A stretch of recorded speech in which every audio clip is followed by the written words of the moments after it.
rising interest rates, I think we need them anyway. What about the poor savers who are suffering with getting zero? And I think it's about time they had a go. But I think you will see the Fed step in if this carries on much longer and probably quicker than Mr. Powell would like, because the US government's the biggest debtor after all, and they can't afford higher interest rates.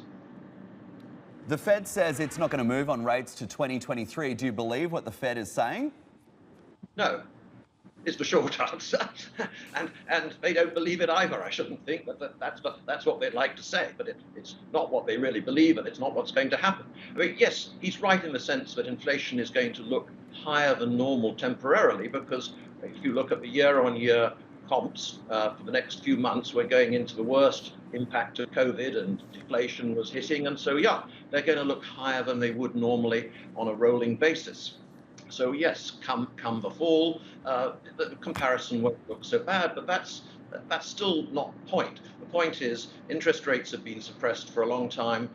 If we do come out properly of all the restrictions, there's an enormous amount of suppressed spending that's going to take place. Money velocity, which has been contracting all this century, is going to turn around, and the Fed will have to step in on interest rates, and it will be this year.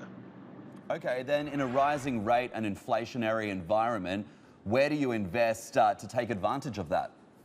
Well, not in bonds. That's obviously the first point. And we've had a bond bull market now since about 1981. So there's virtually nobody in the investment industry who actually knows what a bond bear market looks like. But I think we're going to find out soon. And so all these wonderful balanced accounts, 60-40, bond equities, they're out the window too.